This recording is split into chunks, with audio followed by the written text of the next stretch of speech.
कि छोटे छोटे दल अब एकजुट हो रहे हैं, ये लोग बट रहे थे जिससे उनकी नैया पार हो जा रही थी। लेकिन ये सभी लोग ये त्याग कर लिए हैं कि हम लोकसभा नहीं लड़ेंगे, हम एक के बदले एक उम्मीदवार खड़ा होगा उसके पक्ष में हम लोग खड़ा होकर के अब भारतीय जनता पार्टी के उम्मीदवार को परास्त करके दिल्ली की गद्दी से हम हटाएंगे। ये संकल्प लोगों ने लिया है। तो क्या बीजेपी जो है धर्म के नाम पर राजनीति कर रही है ये 2024 को लेकर के?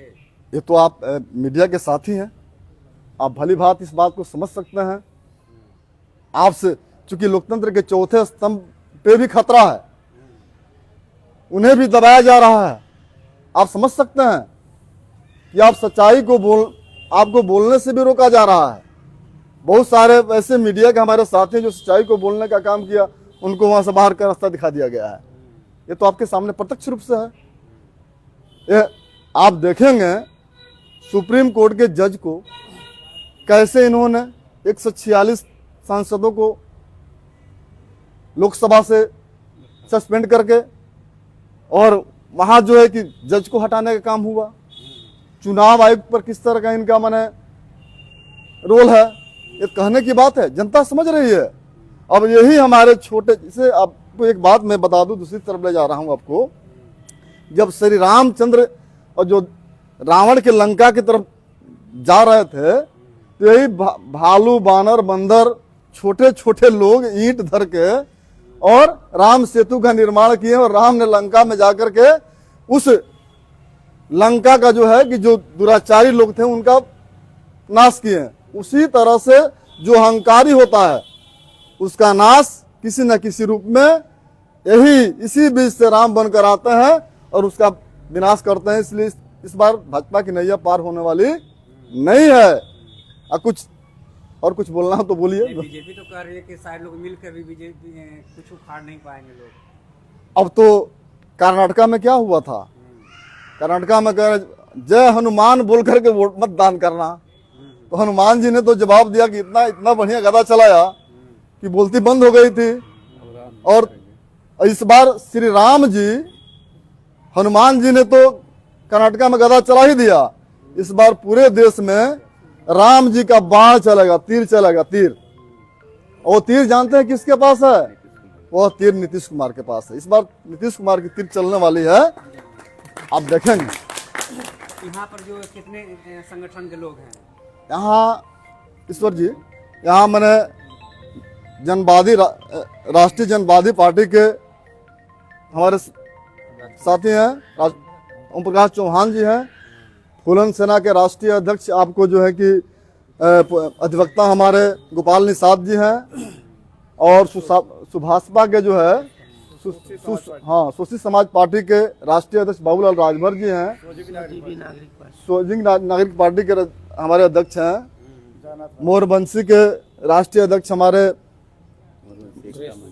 सुरेश मिलन कुशवाहा जी हैं, भारत विकास पार्टी के जो हमारे ईश्वर चंद्र विश्वकर्मा जी हैं, फतेह बहादुर यादव जी हैं, कौन बिरजू प्रजापति जी भी हैं। मैंने तमाम यहाँ करीब हमको लगता है कि 15 दल के लोग मौजूद हैं इस बैठक में। यहाँ से अब हम लोग जगह जगह अब क्या कहा जाता है कि हमारी जो मिसाइल का निर्माण यहाँ हुआ है और आने वाले 2024 में ब्लास्ट करेगा और भाजपा को परास्त करेगा। तो क्या रहेगा 2024 का क्या प्लान है आप लोगों का? 2024 क्या आप लोग भी चुनाव लड़ेंगे या फिर किसी के साथ आप लोग वसूलेंगे? हम चुनाव लड़ने के लिए यहाँ नहीं बैठे हैं। हम देश के अंदर जो भय का माहौल है, लोग भयभीत है, आशंकित है, और लोकतंत्र खतरे पर है, और आरक्षण को समाप्त करने की जो बात की जा रही है, और भारतीय जनता पार्टी के राष्ट्रीय अध्यक्ष ने कहा था कि क्षेत्रीय दलों को हम समाप्त कर देंगे। लेकिन मेरा मानना है कि जब तक क्षेत्रीय दल जो समाप्त करने की जो बात कर रहा है, क्षेत्रीय दल मिल करके उसे समाप्त करेंगे, और हम लोग क्षेत्रीय दल को मजबूत करेंगे। हमारे नेता क्षेत्रीय दल को मजबूत करते हैं, समाप्त करने की बात नहीं करते हैं। नहीं तो आप लोग इतने दल हैं तो क्या आप लोग के मन में नहीं है कि कोई सीट मांगेंगे आप लोग कहीं से लड़ने के लिए, सारे लोग मिल करके? समय आएगा तो आपको हम लोग बता देंगे। अभी तो हम लोग आपस में बात कर रहे हैं। जी जी। जब समय आएगी, पार्टियां तो चुनाव लड़ती है, नहीं, समय का मतलब समय नजदीक है। वो हम लोग जब हम लोग एकजुट रहेंगे ना, जब हमारी ताकत एकजुट रहेगी तो हम उस समय बताने की जरूरत नहीं पड़ेगी, खुद सा समय बन जाएगा। अगला क्या कदम होगा आपका? जी, सबसे पहला क्या कदम होगा प्राप्त करने के लिए भाजपा का? जितने छोटे छोटे दल हैं जो सभी चाहते हैं कि इस देश से भारतीय जनता पार्टी को परास्त किया जाए, मैं उन्हें एकजुट करूंगा। पहले सभी एक मंच पर हम लोग आएंगे और एक साथ मिलकर के भारतीय जनता पार्टी को परास्त करने का काम करेंगे। आप ले लीजिए। जी बताएं, कैसा बैठक था गोपाल जी? यह छोटे छोटे सामाजिक और राजनीतिक दलों के अलावा जो छोटी छोटी जाति हैं, दलित और पिछड़े वर्ग के लोग, उनके प्रमुख प्रतिनिधियों की एक बैठक है। और हम लोगों ने 2014 से लेकर के अब तक बहुत धोखा खाया है। तमाम दलों के साथ गठबंधन किया, कभी बीजेपी के साथ, कभी समाजवादी के साथ, कभी ओम प्रकाश राजभर और कौमी एकता दल के साथ, लेकिन सब लोगों ने अपना उल्लू सीधा किया। अपने तो मंत्री और विधायक बन गए और हम लोग दरी बिछाते रह गए। अब सारे दरी बिछाने वाले लोग एकजुट होकर के धोखा देने वालों का मुकाबला करेंगे और उनको परास्त करेंगे। माननीय नीतीश कुमार जी की अगुवाई में हम लोगों को भरोसा है। उन्होंने जातिगत जनगणना कराई है, उन्होंने आरक्षण का विभक्तीकरण किया है, अभी बिहार में लाखों लोगों को नौकरियां दिया है। तो हमें लगता है कि बिहार की दिशा और दशा बदल सकती है, तो उत्तर प्रदेश की भी दिशा और दशा मेरे ख्याल से नीतीश कुमार ही बदलेंगे। उनकी अगुवाई में हम लोग एक मोर्चे का निर्माण कर रहे हैं।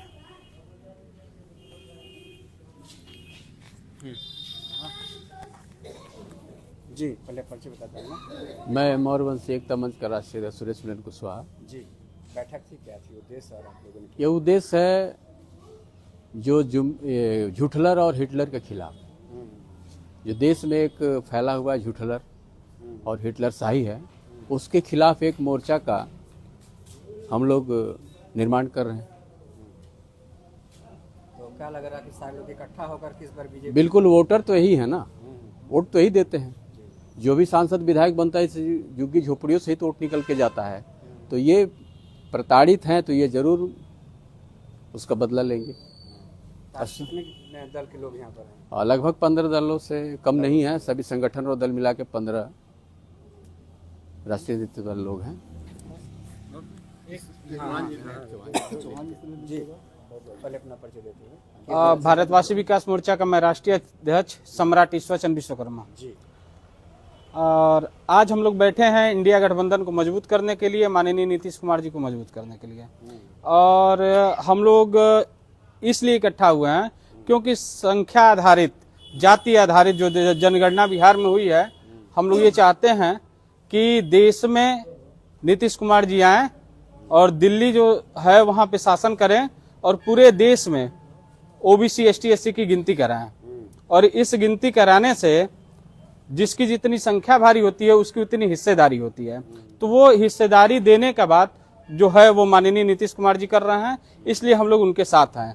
और ये जो स्लोगन दीवार पे सरकारी पैसों से लग रहा है कि इस बार फिर से दोबारा सरकार, तो मैं आपको बताना चाहता हूं कि 2024 में इनकी अंतिम सरकार, तो इस बार इनकी सरकार बनने वाली नहीं है, क्योंकि ओबीसी जग चुका है और जिसकी संख्या ज्यादा होती है वही राज करता है। ये यहाँ भारत की संस्कृति रह चुकी है।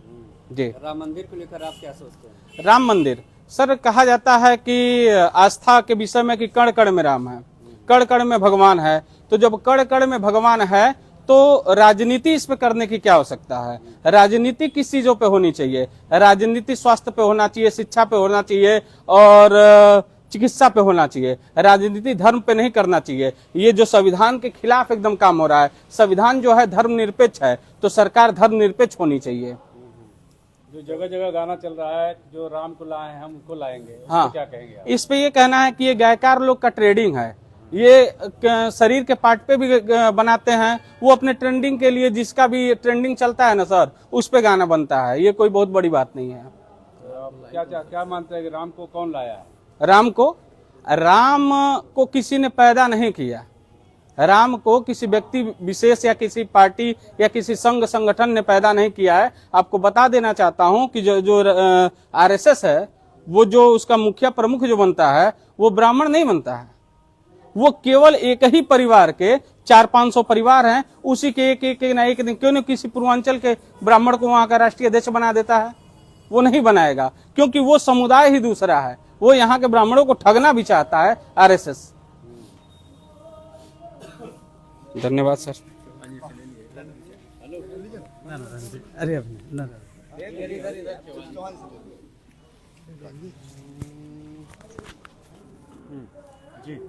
हाँ, ओम प्रकाश चौहान, राष्ट्रीय जनवादी पार्टी के राष्ट्रीय महासचिव।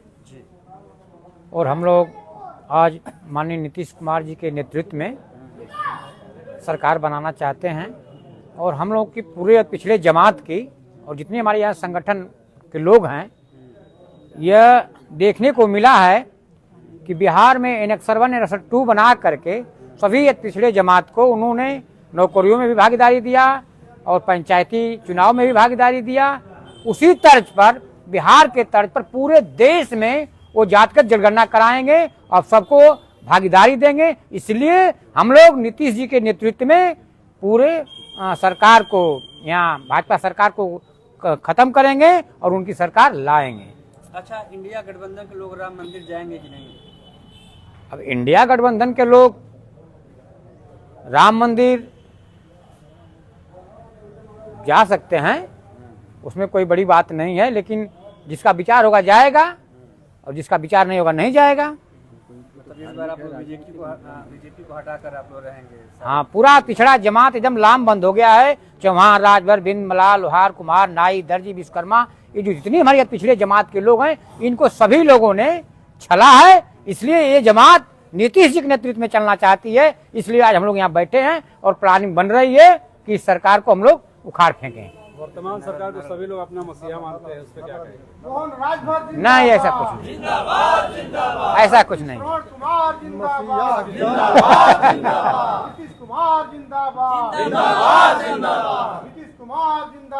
जिंदाबाद जिंदाबाद, इंडिया गठबंधन जिंदाबाद, जिंदाबाद जिंदाबाद, इंडिया गठबंधन जिंदाबाद, जिंदाबाद जिंदाबाद, मोहन राजभर जिंदाबाद, जिंदाबाद जिंदाबाद, मंत्री श्रवण कुमार जिंदाबाद, जिंदाबाद जिंदाबाद, नीतीश कुमार जिंदाबाद, जिंदाबाद जिंदाबाद, इंडिया गठबंधन जिंदाबाद, जिंदाबाद जिंदाबाद।